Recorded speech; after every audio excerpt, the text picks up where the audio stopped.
भक्ति बिंदु चैनल में बहुत बहुत स्वागत है।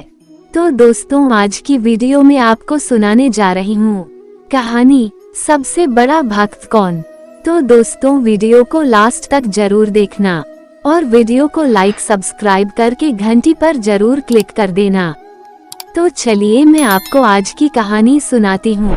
एक बार फिर देवर्षि नारद के मन में यह अभिमान पैदा हो गया कि वे ही भगवान विष्णु के सबसे बड़े भक्त हैं। वे सोचने लगे, मैं रात दिन भगवान विष्णु का गुणगान करता हूँ, फिर इस संसार में मुझसे बड़ा भक्त और कौन हो सकता है। किंतु पता नहीं श्रीहरि मुझे ऐसा समझते हैं या नहीं। यह विचार कर नारद भगवान विष्णु के पास क्षीर सागर में पहुँचे और उन्हें प्रणाम किया।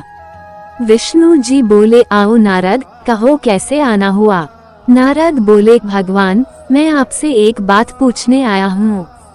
भगवान विष्णु बोले, मैं तुम्हारे मन की बात जानता हूँ नारद, फिर भी तुम्हारे मुंह से सुनना चाहता हूँ।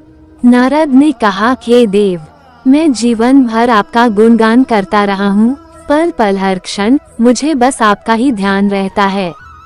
आप मुझे ये बताए कि क्या मुझसे भी बड़ा आपका कोई अन्य भक्त है इस संसार में।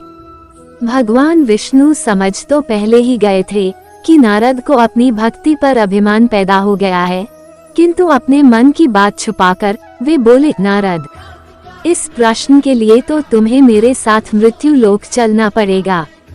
नारद बोले, ठीक है भगवान, मैं मृत्युलोक चलने के लिए तैयार हूँ।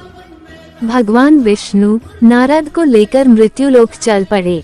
धरती पर पहुंचकर दोनों ने किसान का भेष धारण किया और एक गांव के किनारे बनी एक झोपड़ी की ओर चल पड़े। विष्णु बोले, नारद, मेरा एक बहुत बड़ा भक्त यहाँ इस कुटिया में रहता है।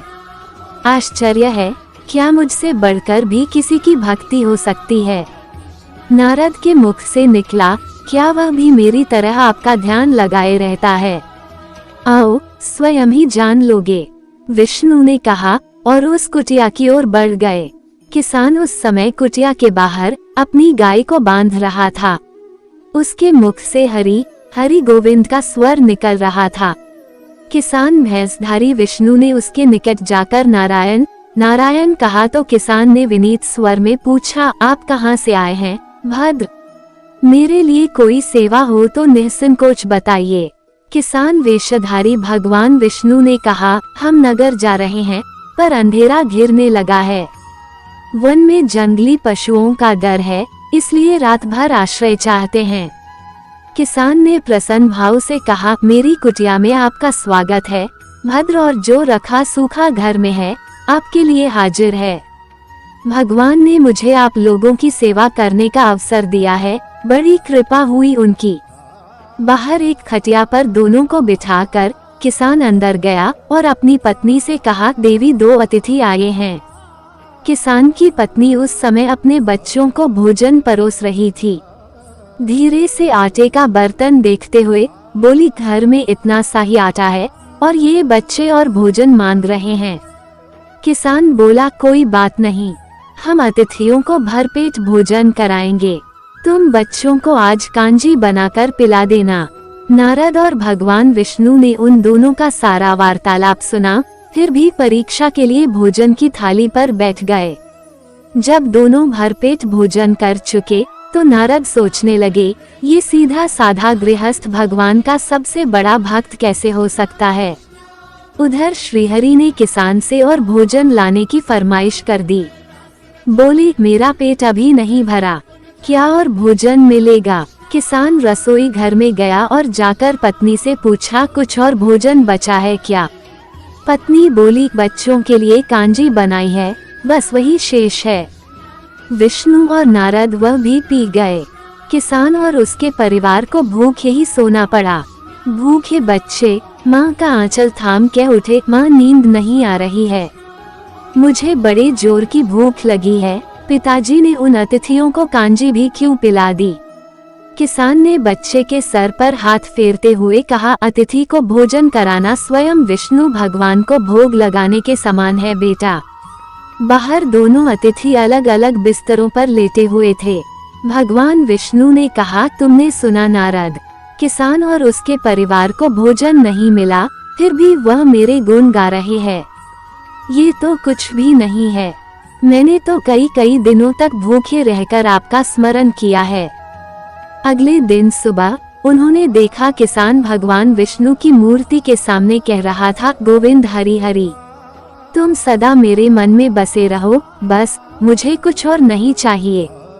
फिर दोनों अतिथियों से बोला, हरि की बड़ी कृपा है, वही जग का रखवाला है, प्रभु की दया से रात को कोई कष्ट तो नहीं हुआ। जब तक आपका जी चाहे तब तक आप दोनों यहाँ रहे। मैं खेत पर जा रहा हूँ। किसान भैंसधारी श्री हरि बोले, हम भी तुम्हारे साथ चलेंगे यदि तुम्हें कोई आपत्ति न हो तो। नारद और विष्णु भगवान किसान के साथ उसके खेत पर गए। किसान बोला, यही है अपना खेत, अब मैं अपना काम करूँगा। गोविंद हरि हरि। नारद बोले, तुम तो सत्पुरुष हो, भगवान के बड़े भक्त हो, हर घड़ी उनका नाम लेते रहते हो। किसान बोला, अरे कहाँ, काम से जब भी थोड़ा बहुत समय मिलता है तभी उनका नाम लेता हूँ। नारद ने पूछा, कब कब मिलता है समय? किसान बोला, सुबह उठता हूँ तब, रात को सोता हूँ तब, और दिन में जब भी काम से समय मिल जाए तब। ओ समझा, नारद के मुख से निकला। दोनों जब किसान से विदा लेकर चले तो नारद ने व्यंग्यात्मक स्वर में कहा, आपने सुना भगवान, वो सुबह शाम 2 बार ही आपका स्मरण करता है, जबकि मैं हर समय ध्यान करता हूँ, फिर भी आप उसे महान भक्त बताते हैं। नारद की बात सुनकर श्रीहरि चुप रहे, किंतु मन ही मन उन्होंने कहा, कारण भी जान जाओगे नारद। विष्णु ने एक कलश को तेल से लबालब भरकर नारद को दे दिया और बोले, नारद इसे अपने सिर पर रखकर बिना हाथ लगाए सामने वाली पहाड़ी तक ले चलो। ध्यान रहे, इस कलश में रखे तेल की एक बूंद भी जमीन पर गिरने न पाए। नारद बोले, ये कार्य सहज तो नहीं है। ये कहकर नारद ने कलश सिर पर रख लिया और पहाड़ी की ओर चल दिए। नारद पहाड़ी तक गए और लौट आए। विष्णु बोले, लौट आए नारद, ठीक है, अब ये बताओ कि इतनी दूर जाने और आने में तुमने कितनी बार मेरा स्मरण किया है? नारद बोले, एक बार भी नहीं भगवान, करता भी कैसे, मेरा सारा ध्यान तो तेल और कलश की तरफ लगा हुआ था। श्रीहरि बोले, तब तुम ही सोचो, वो किसान दिन भर कठिन परिश्रम करता है, फिर भी 2-4 बार मेरा स्मरण जरूर करता है, और तुम एक बार भी मेरा स्मरण नहीं कर पाए। विष्णु की बात सुनकर नारद के अंतर चक्षु खुल गए। वह श्रीहरि के चरणों में गिरकर बोले, मान गया प्रभु, जो संसार के झंझटों में रहकर भी आपका स्मरण करते हैं, वही सबसे बड़े भक्त हैं।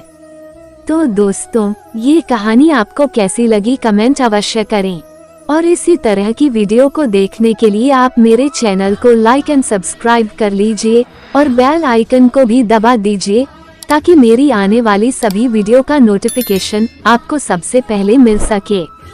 और वीडियो को अपने दोस्तों के साथ भी शेयर करना ना भूलें। राधे राधे।